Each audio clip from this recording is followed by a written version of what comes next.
እንደ አውሮፓውያኑ የዘመን ቀመር በ1991 የሞሐመድ ሰይድ ባሬ አገዛዝ ከወደቀ በኋላ ከሶማሊያ ተለይታ ራስ ገዝ አገር መሆኗን ያወጀችው ሶማሊላንድ የራሷ መንግስት፣ ፓርላማ፣ ገንዘብ፣ ሰንደቅ ዓላማ፣ ፓስፖርትና ሌሎች ገጽታዎች ያሏት ቢሆንም ሞቃዲሾ አሁንም ድረስ የግዛቷ አካል አድርጋ የምትመለከታት በመሆኑ ሉዓላዊነቷ በዓለም አቀፍ ደረጃ እውቅና ሳያገኝ ለዓመታት መዝለቁ ይታወቃል። ምንም እንኳን ሶማሊያና ሌሎች የዓለም መንግስታት ለሉዓላዊነቷ እውቅና ባይሰጡም ሰሞኑን ከአንድ የተባበሩት መንግስታት ድርጅት አባል ሀገር ይፋዊ እውቅና በማግኘቷ ሀርጌሳ በደስታ ጮቤ ረግጣለች። በተቃራኒው ሶማሊላንድ ከእስራኤል መንግስት ያገኘችው የሀገረ መንግስትነት እውቅና በሞቃዲሾ ከፍተኛ ቁጣና ዲፕሎማሲያዊ ውግዘት አስከትሏል። የቴል አቪቭ ውሳኔ ከ30 ዓመታት በላይ ለዓለም አቀፍ እውቅና ሲታገሉ ለነበሩት የሶማሊላንድ ህዝቦች ትልቅ ድል ቢሆንም ለቀጠናው ሰላም ግን አዲስ ስጋት ደቅኗል። እስራኤል በይፋ እውቅና በሰጠች በሁለተኛው ቀን በሺዎች የሚቆጠሩ የሶማሊላንድ ነዋሪዎች የሀገሪቱን አረንጓዴ፣ ነጭና ቀይ ሰንደቅ ዓላማ በመያዝ ወደ አደባባይ ወጥተዋል። በዋና ከተማዋ ሀርጌሳ በሚገኘው ስታዲየም የተሰበሰቡ ህዝቦች የእስራኤልን ሰንደቅ ዓላማ ከሶማሊላንድ ሰንደቅ ዓላማ ጎን ለጎን በማውለብለብ ደስታቸውን ገልጸዋል። ድል ለሶማሊላንድ የሚሉ መፈክሮችም በከተማዋ ተንጸባርቀዋል። የሶማሊላንድ የውጭ ጉዳይ ሚኒስቴር በሰጠው መግለጫ ዜጎቻቸው የእስራኤልን ታሪካዊ ውሳኔን ለማክበር በኩራት አደባባይ እንደወጡ ገልጸዋል። ነዋሪዎችም ይህ እውቅና ለዘመናት የቆየውን ዲፕሎማሲያዊ መገለል የሚሰብርና አዳዲስ የምጣኔ ሀብት ዕድሎችን እንደሚያመጣ በኩራት ተናግረዋል። በሌላ በኩል በሞቃዲሾ የሚገኘው የሶማሊያ ፌዴራላዊ መንግስት ይህንን እርምጃ በቀላሉ አልተመለከተውም። ፕሬዝዳንት ሐሰን ሼክ መሐሙድ በጠሩት አስቸኳይ የፓርላማ ስብሰባ ላይ ባደረጉት ንግግር የእስራኤልን ውሳኔ በሶማሊያ ሉዓላዊነት፣ ነጻነትና የግዛት አንድነት ላይ የተቃጣ ግልጽ ጥቃት ሲሉ አውግዘውታል። ፕሬዝዳንቱ አክለውም የጠቅላይ ሚኒስትር ቤንያሚን ኔታንያሁ መንግስት ሶማሊያን ለመከፋፈል ያደረገ ያለው ሙከራ ለዓለም አቀፍ ደህንነትና ለቀጠናው መረጋጋት ስጋት ነው ብለዋል። ከዚህም በላይ እስራኤል ፍልስጤማውያንን ከቀያቸው አፈናቅላ በሶማሊላንድ ለማስፈር እያሰበች ነው የሚሉ መረጃዎችንም ፕሬዝዳንቱ በጽኑ አውግዘዋል። ሶማሊያ ፍልስጤማውያን ከቀያቸው ተፈናቅለው ወደ ሶማሊያም ሆነ ወደ ሌላ ቦታ እንዲመጡ በፍጹም አትፈልግም ሲሉ ቆራጥ አቋማቸውን ገልጸዋል። ፕሬዝዳንቱ ሌላ ቦታ ሲሉ የጠሩት ሞቃዲሾ የግዛቷ አንድ አካል አድርጋ የምትቆጥራትን ሶማሊላንድ ሲሆን በእውኑ ሀርጌሳና ቴል አቪቭ ከልባቸው ተጨባብጠው ፍልስጤማውያንን ወደ ምስራቅ አፍሪካዊቷ ቁራጭ መሬት ማጉረፍ ከጀመሩ የማስቆም አቅም አላቸው የሚለው ግን ትልቁ ጥያቄ ሆኗል።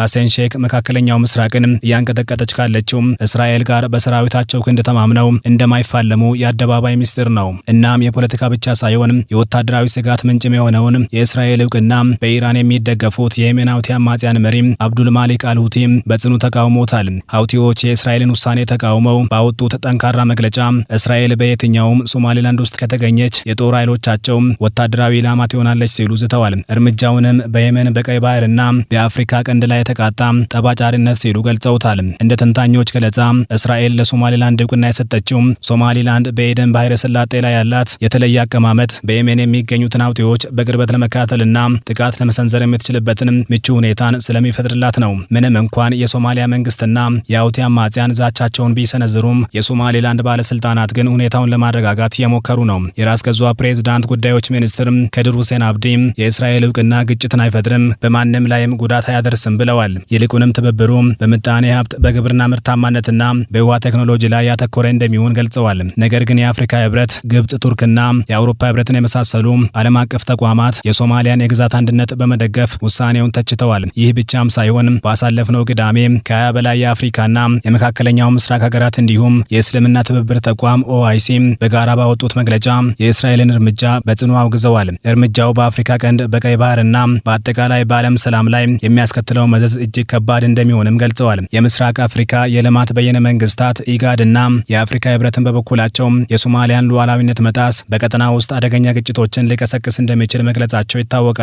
የአሜሪካ የውጭ ጉዳይ ሚኒስቴርም በጉዳዩ ላይ ፈጣን ምላሽ የሰጠ ሲሆን ዋሽንግተን ሶማሊላንድን ጨምሮ የሶማሊያ የግዛት አንድነት እንደምታከብርና አሁንም ያልተለወጠ አቋም እንዳላት በይፋ አስታውቃለች። ይህ የአሜሪካ አቋም እስራኤል የወሰደችው እርምጃ ከዋና አጋሯ ጋር ሳይቀር ቅራኔ ውስጥ ሊያስገባት እንደሚችል ያሳያል።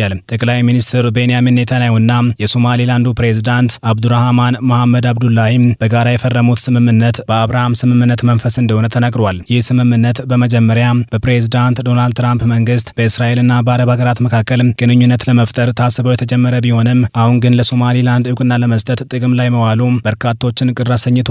ከዚህም በላይ እስራኤል ፍልስጤማውያንን ከጋዛ አፈናቅላ በሶማሊላንድ ለማስፈር እያሴረች ነው የሚለው ስጋት በበርካቶች ዘንድ ከፍ ብሎ ታይቷል። ምንም እንኳን አሜሪካ ከዚህ ቀደም እንዲህ አይነቱን እቅድ እንዳነሳች ቢነገርም ዓለም አቀፉ የሀገራት ጥምረት ግን ፍልስጤማውያንን ከቀያቸው የማፈናቀል ሙከራ ሙከራ ከዚህ እውቅና ጋር ምንም አይነት ግንኙነት ሊኖረው አይገባም ሲሉ በጽኑ አሳስበዋል። እንደ አውሮፓውያኑ የዘመን ቀመር ጥር 2024 የቀድሞው ፕሬዝዳንት ሙሴ ቢያብዲ ከጎረቤት ሀገር ኢትዮጵያ ጋር አዲስ ዲፕሎማሲያዊ መንገድ የዘረጉበትን እንዲሁም የመንግስታቸው ታሪካዊ እርምጃ የተባለለትን የወደብ የመግባቢያ ስምምነት መፈራረማቸው የሚታወስ ነው። በስምምነቱ መሰረትም ኢትዮጵያ በ50 ዓመታት የሊዝ ስምምነት የበርበራ ወደብን አልምታ በማስተዳደር የምትጠቀም ሲሆን ከቀይ ባህር ዳርቻ 20 ኪሎ ሜትር ለባህር ንግድ አገልግሎትና የባህር ኃይል ጦር ሰፈር ለአዲስ አበባ ለመስጠት ተስማምታ ነበር። ይሁንና ሶማሊላንድ ከኢትዮጵያ ይፋዊ እውቅና ለማግኘት ያላትን ፍላጎት መንግስት ጥልቅ ግምገማ እንደሚያደርግበት ማስታወቁ አይዘነጋም። ያም ሆኖ ግን የአርጌሳ ባለስልጣናት ይህን ታሪካዊ የተባለለት የወደብ ስምምነት እንደ አንድ የግዛቱ አካል በምትመለከታት ሶማሊያ ቁጣን ቀስቅሶ የነበረ ሲሆን በተደጋጋሚ በተካሄዱ ዲፕሎማሲያዊ ንግግሮች ነገሮች መስተካከላቸው አይዘነጋም። ይሁንና ኢትዮጵያ ለይፋ የስራ ጉብኝት አምባሳደሯን ወደ ራስ ገዟ ሶማሊላንድ የላከች የመጀመሪያው ሀገር ናት። የቴል አቪቭን ውሳኔ ተከትሎ ሌሎች ሀገራት የሚኖራቸው እርምጃ ምን ይሆናል የሚለውም የበርካቶችን ቀልብ የሳበ ጉዳይ ነው። የአሁኑ የእስራኤል እርምጃ ለሶማሊላንድ እውቅና ለመስጠት የሚፈልጉ ሀገራትን በሁለት አማራጮች መካከል አቁሟቸዋል። በአንድ በኩል ከእስራኤል ጋር ያላቸውን ጠንካራ ግንኙነት ለማስቀጠል ተመሳሳይ ውሳኔ ሊያሳልፉ እንደሚችሉ ሲጠበቅ፣ በሌላ በኩል ደግሞ እርምጃውን ከተቃወሙ ሀገራት ጋር መቃቃር አይፈልጉም። ይህም በምስራቅ አፍሪካና በመካከለኛው ምስራቅ ጉዳዮች ተቀራራቢ አቋም ያላቸውን የሀገራት የእርስ በርስ ግንኙነት ጭምር ሊፈትን እንደሚችል ተገምቷል። ተንታኞች እንደሚሉት የእስራኤል እርምጃ ለኢትዮጵያ የባህር በር ፍላጎት አዲስ በር ሊከፍት የሚችልበት እድልም ሰፊ ነው። የኢትዮጵያ መንግስት እስካሁን በጉዳዩ ላይ ዝምታን የመረጠ ሲሆን ይህ ዝምታ ዲፕሎማሲያዊ ሚዛንን ለመጠበቅ የተደረገ ጥንቃቄ እንደሆነ ባለሙያዎች ያነሳሉ።